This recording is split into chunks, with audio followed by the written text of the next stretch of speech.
Morning, Linda.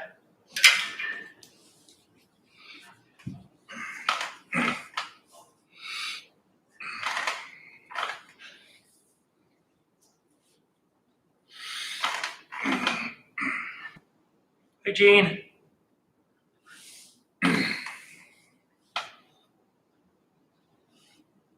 Just saying hi with people online. I always ask them to say hello.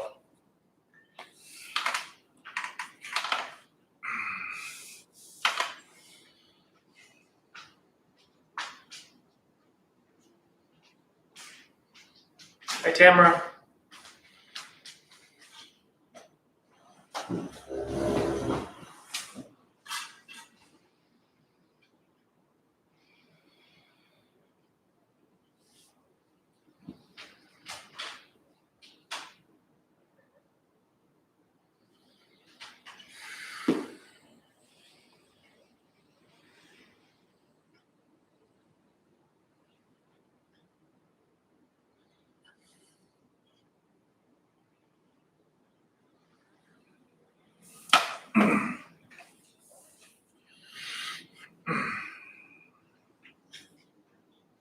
Let's give it one more minute, and then we'll start.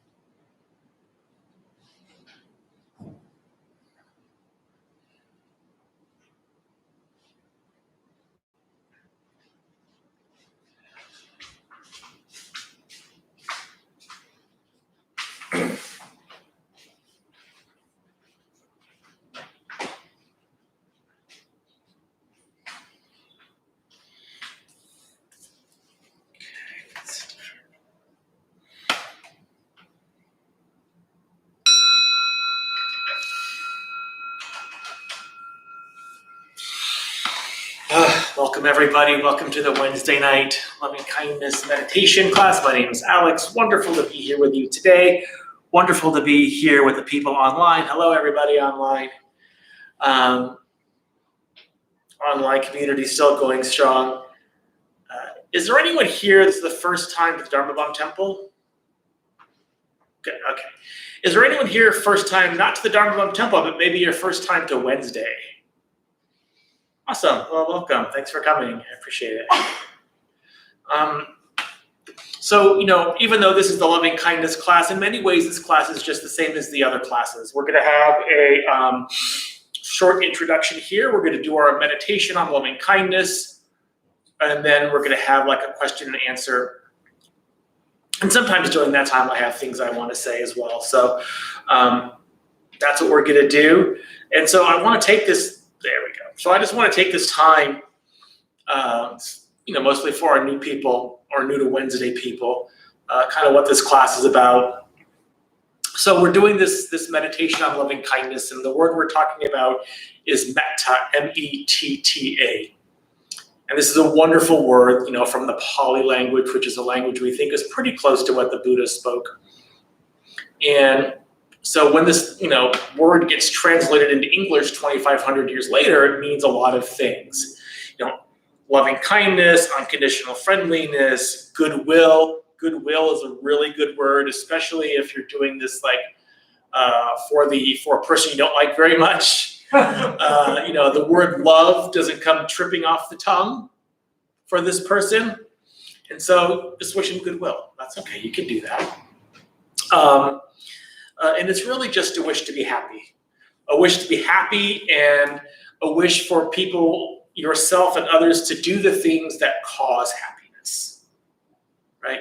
And if you know the motto of the Dharma Bum Temple, you know what causes happiness, right? The motto of the Dharma Bum Temple is speak good words, think good thoughts, speak good words, do good deeds. It says it on the back of my shirt. And so that's it. That's it. Those are causes of happiness. And so, we just wish for ourselves and others to be able to do these things, right? And so what we're going to do in this meditation is we're first going to, because we do it a little bit differently here, we're going to do this for a benefactor first. And a benefactor is anyone who has shown you great love and great kindness. Someone it's really easy to do this, to have these feelings for. Then we're going to imagine our benefactor doing this practice for us. Might seem a little strange, but it's worth it, I promise. And then we're going to do this practice for ourselves, and then we're going to do it for all beings. I'm going to guide it, so if you're worried about what exactly and how I'm going to do this, I'll give you instructions during. And yeah, and that's it. So we're going to make it nice and easy today. Thank you. And any questions before we start?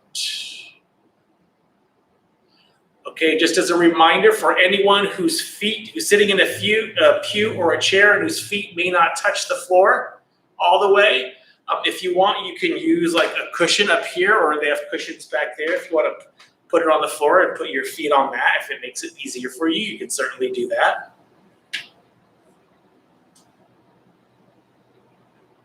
If at any time during the meditation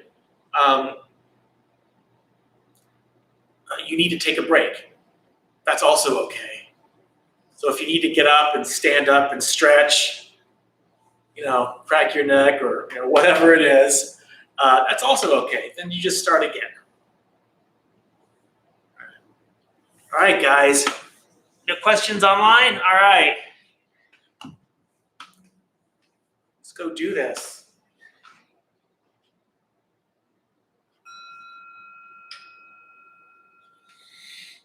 So just allow your eyes to close, making sure you have that position, that seated position that's nice and comfortable for you, but nice and sustainable so you're not likely to move around too much. And when we sit like a Buddha. And you can even imagine yourselves as a Buddha sitting underneath your own tree of enlightenment, because each Buddha has their own tree of enlightenment. So you can pick whatever tree you want. A mighty oak, sequoia, redwood, a willow tree, a eucalyptus tree, any tree you want. Imagine yourself sitting underneath that tree as a Buddha, ready for the day's abiding. So just to get connected to the breath, let's just take a deep breath all the way in and all the way out. At first, not forcing it, letting the breath be quite easy and quite natural.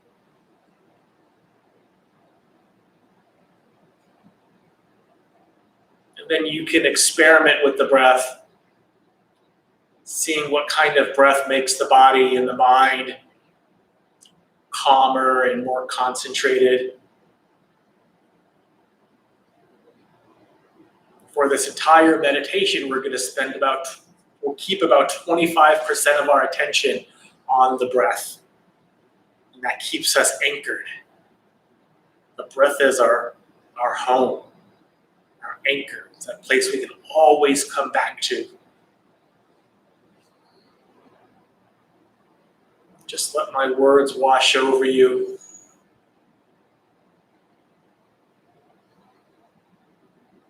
Don't hang on to them too much.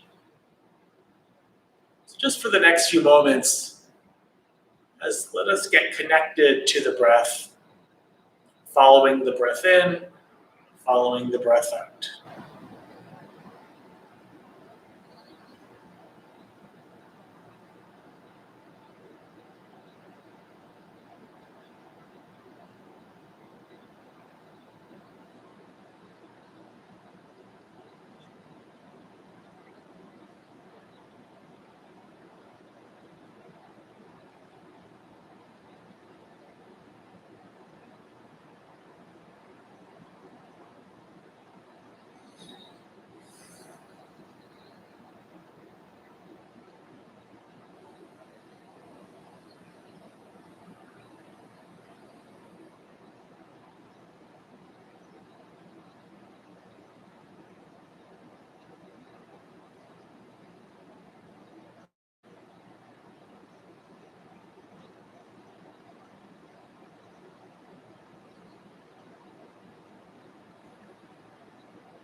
So to begin our practice of metta, of loving kindness, conditional friendliness, and goodwill, we're first going to think of our benefactor.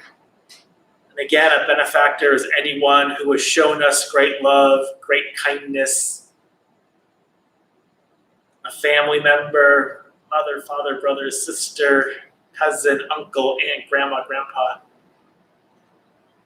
your best friend, or just someone who did something nice for you once. They can be a benefactor too. Call this person to mind with the understanding that they just want to be happy. And you've already experienced their loving kindness. That's why they're a benefactor. And so we're just going to radiate loving kindness to this person or these people. They could be living, they could be not living, doesn't matter. And then however you understand that word radiate, just radiate loving kindness to them. Just wishing that you be happy. It always helps to smile.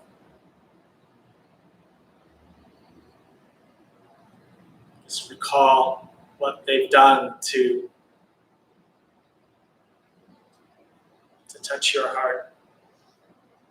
Just radiate loving kindness to them. So we'll do this for the next few moments.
Really just shifting our focus just a little bit from doing this for a benefactor to now imagining our benefactor doing this practice for us.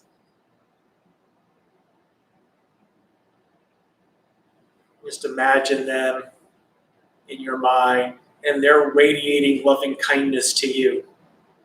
And your only job is just to receive all of their loving kindness.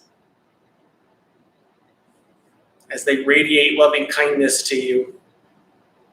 If you want, you can put your hand over your heart. If there's any tension or any part of you that says, I can't receive all of this, that's okay. Can you then just kind of just relax and just take a breath? Nice, mindful breath. Breathing in, breathing out.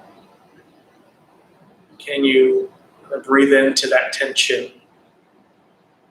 Maybe loosen it or soften it just a little bit. If you can't, that's okay.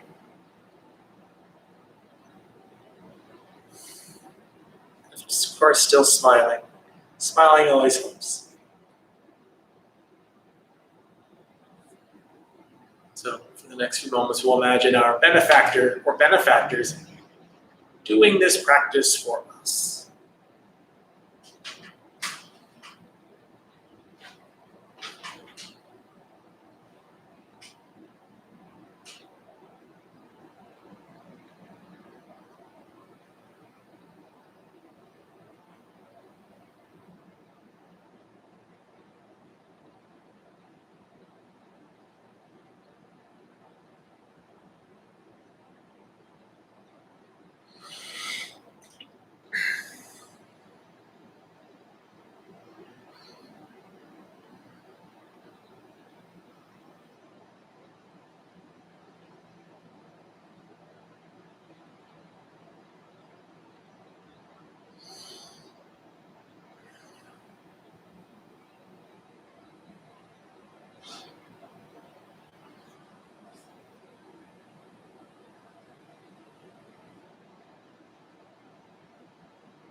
shifting our focus to now doing this practice of loving kindness for ourselves. And you can either just radiate loving kindness back into your own heart, or just imagine your own heart getting bigger from the inside, or you could just repeat phrases of loving kindness for yourself. And you can repeat, one or more phrases, it doesn't matter. Phrases like, may I be happy. May I be safe from inner and outer danger. May I be well in body and mind. May I be at peace and live at ease in this world. Again, nice and easy and gentle.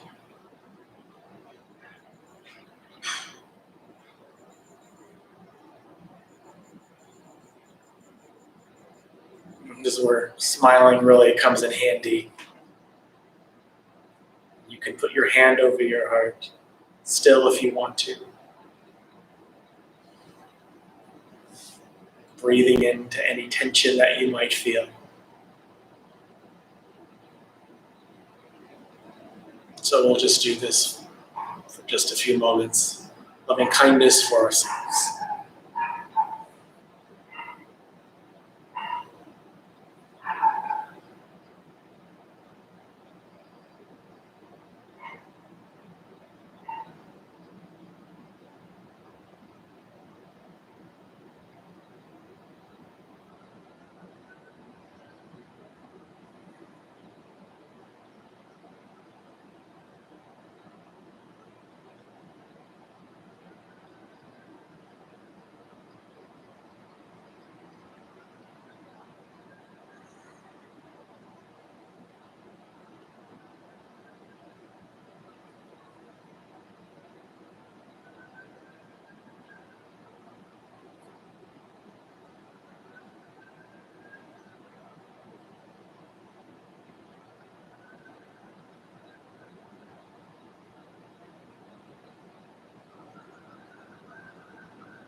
And now finally,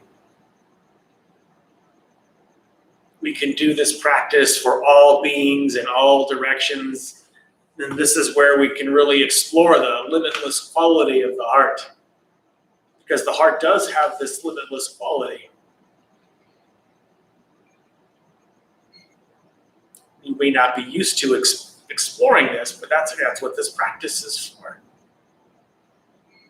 So whatever beings there may be, you just radiate loving kindness to all beings in all directions. Upwards to the skies and downwards to the depths, outwards and unbounded, may all beings be at ease.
Open your eyes when you're ready.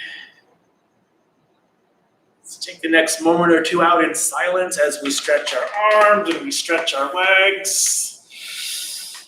Again, keeping that mindfulness of love and kindness about us, and then we'll begin. Give it about a minute.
So,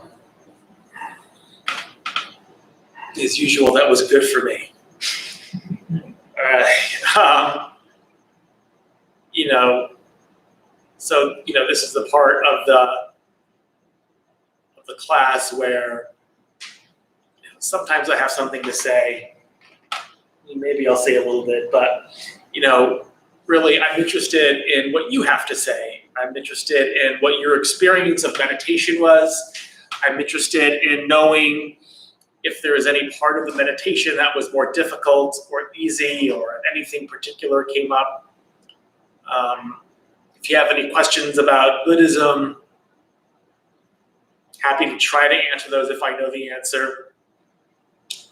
If I don't, I'll definitely tell you. Or whatever you want. So, anybody?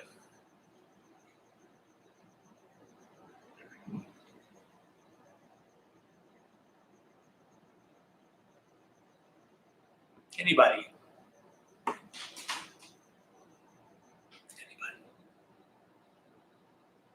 Yes, sir. The mind wandering is so hard to stay focused sometimes, especially when during the course of my day, I have weird things and I have to kind of like keep them away from me. So when I come here to not have them in me, they're still there. Still distracting. Mm-hmm. It's very hard. I just kind of go in. Yeah, and that's okay. I mean, that's normal. I mean, I think a lot of people think that, or don't realize that your mind has been doing this forever, since you were born. These thoughts and thoughts and thoughts and thoughts, but we never really noticed them because we're used to distracting ourselves with TV, with our phone, with whatever's going to distract us.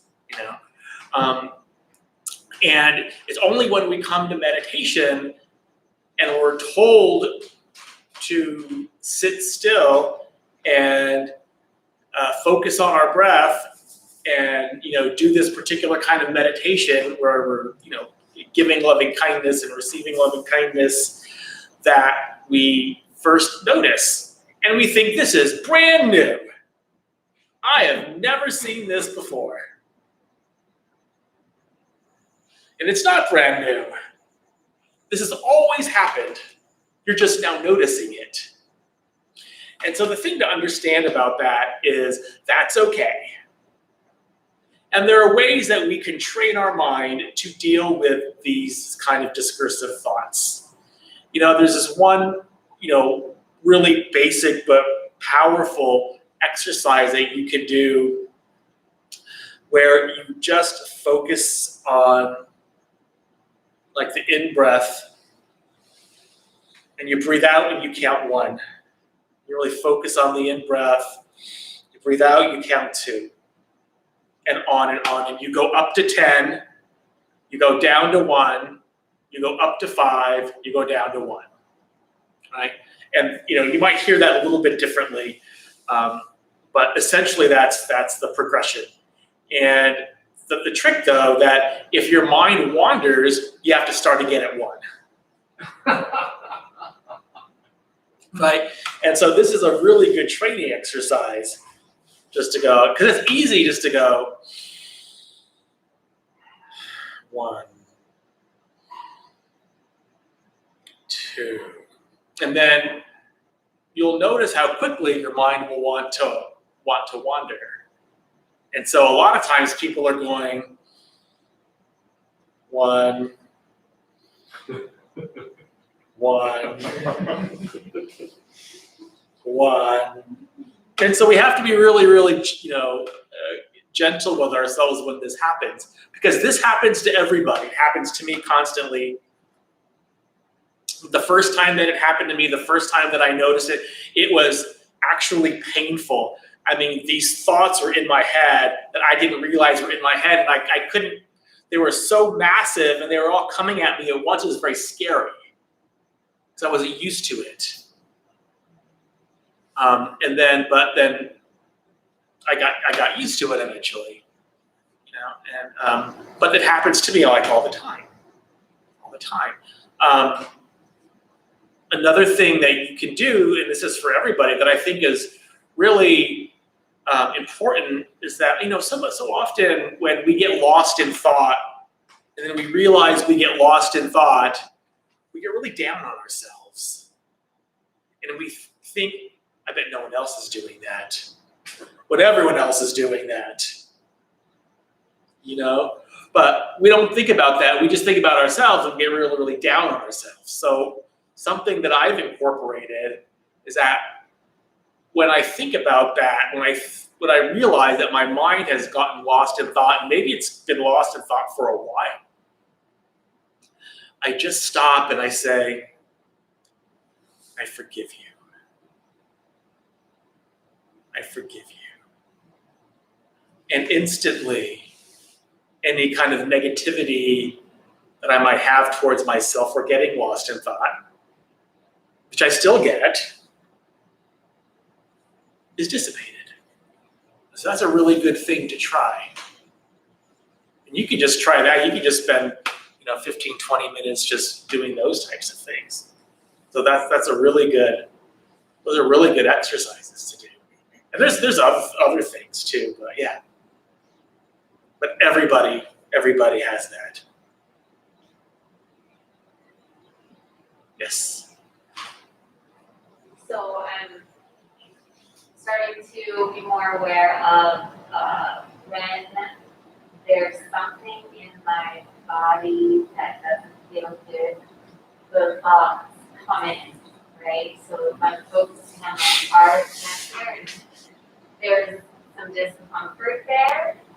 So today, I started, all of a sudden I had these thoughts about these 2 books that I bought this weekend, and I was like, oh, I'm never gonna be able to finish them. I already started 2 books, and I was doing so good with them. I was so focused. But then when I rewound it, there was this discomfort, like in my heart, and it was some undigested emotion, and it went to that place, where my mind was like, distract, and so it was nice to be able to like rewind and then say, okay, the books that can wait till later, Yeah. and then go back to that uncomfortable place, and then it's just focus in on it and then know that like on the other side of the pain, there'll be some relief. Yeah, and that you know, it's weird because I heard everything you said, but when you first started talking, it just immediately sent me somewhere. And I'm glad that you were able to come back and not distract and said, hey, there's something here, you know. And you know, for the thing that's there, this, you know, undigested pain or unattended sorrow or, you know, whatever it is, it's okay to stop, you know, exactly what you're doing and just kind of breathe into that, or just feel it fully, you know. You don't necessarily have to figure out, well, what is this or anything like that, but just acknowledge that it's there. Just recognize that it's there, accept that it's there.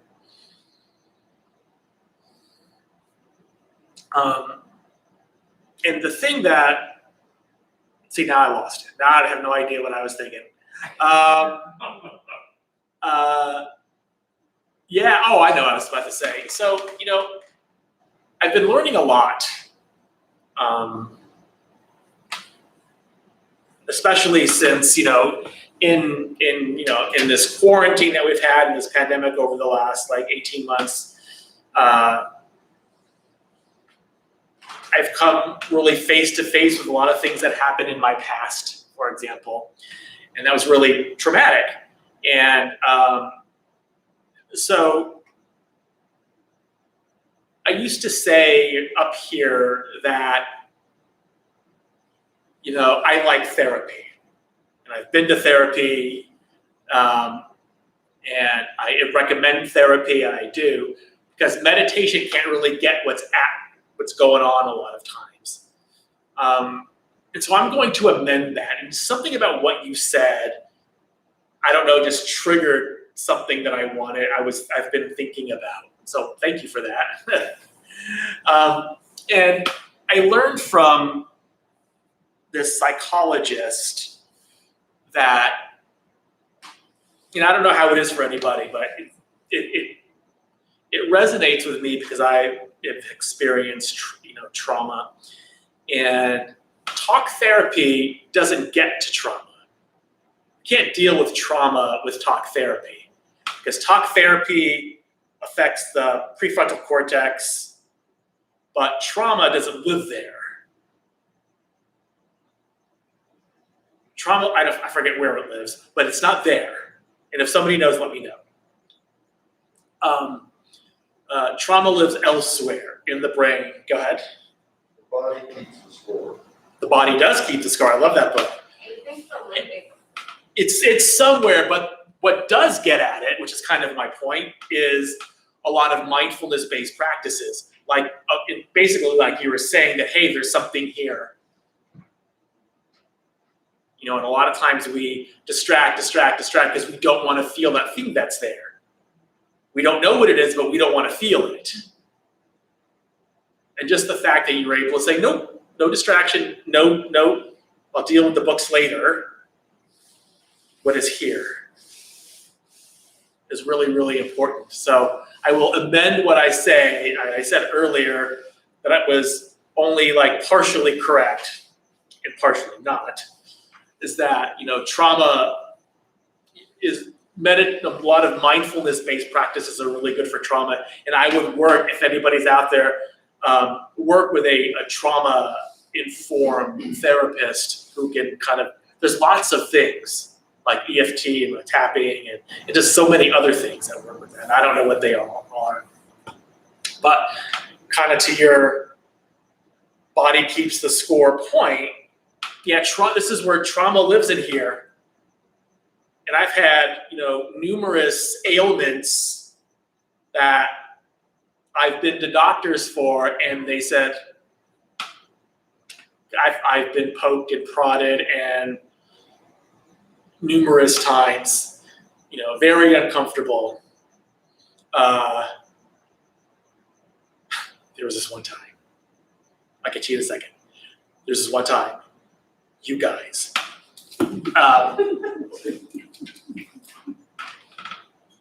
So I'm not trying to get too graphic, but they filled up my bladder. I mean, they put something up the urethra, and they filled up my bladder, and so I had something up there, and I was plugged up there, and I was plugged other places, and they filled me up with saline. And this is a teaching hospital at UCSD over at Thornton. And a teaching hospital, there's lots of students, residents, interns learning, and they all came to my appointment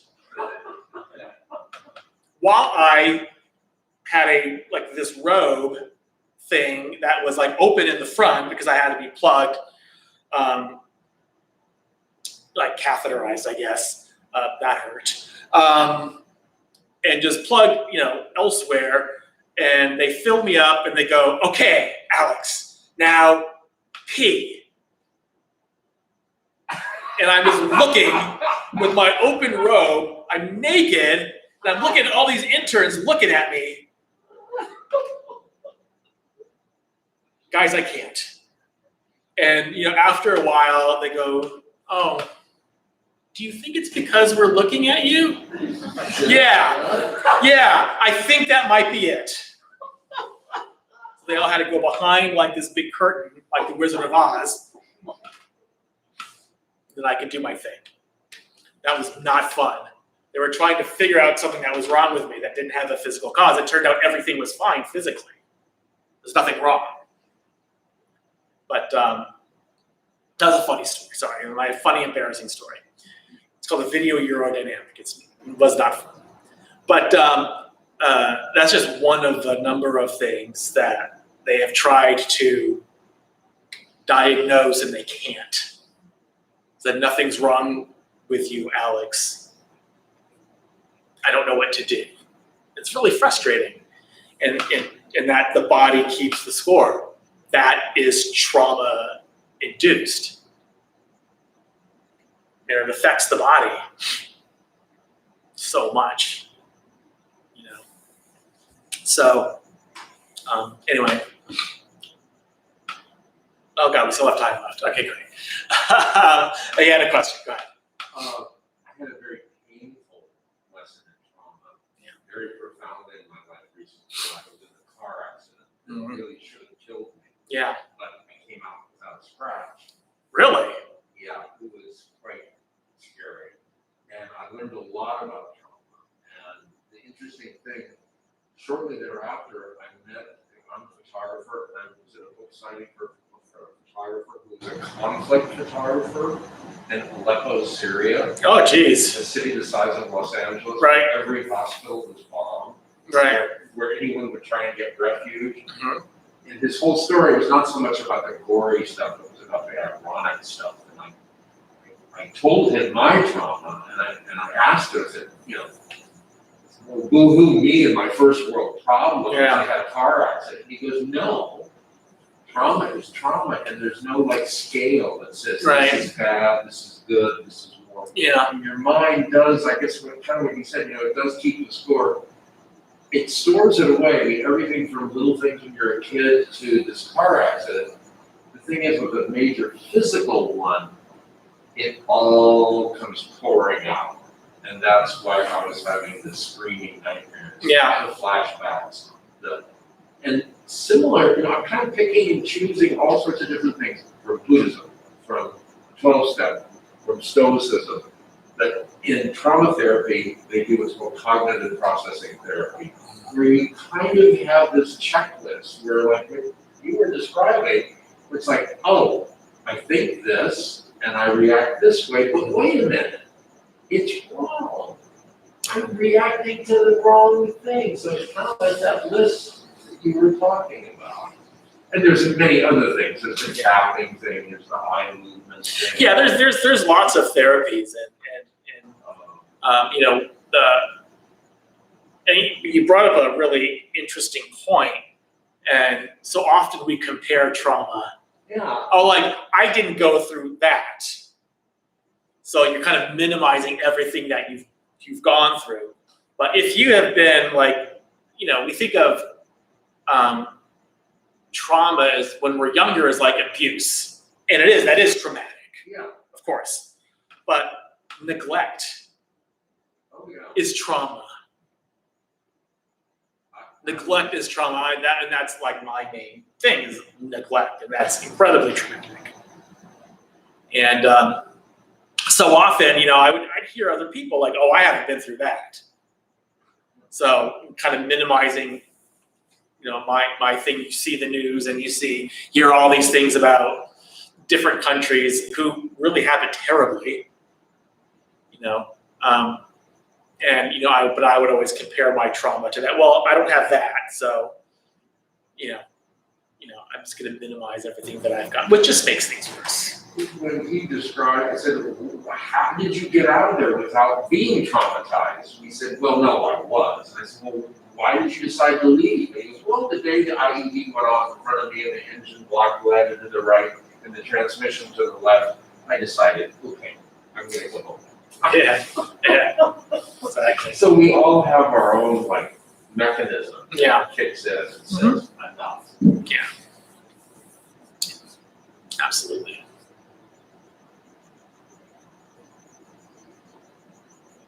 Anyone else? We got 4 minutes. How you guys doing in there? Doing all right?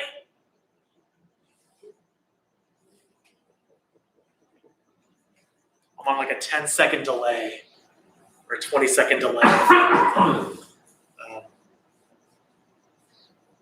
It's okay.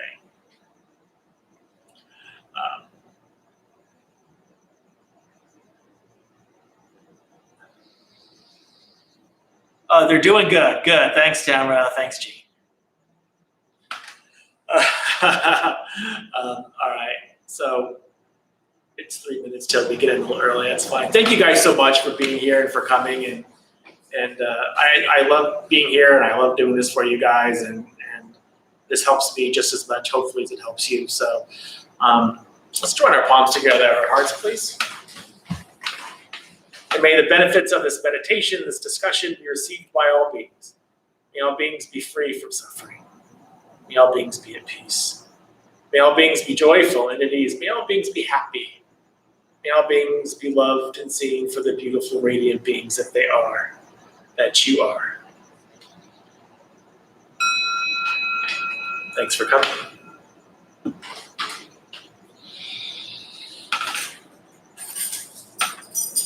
Thank you, guys. It was wonderful to have you. Have a wonderful rest of your week, and we will see you next time. Bye. Thank you. Welcome.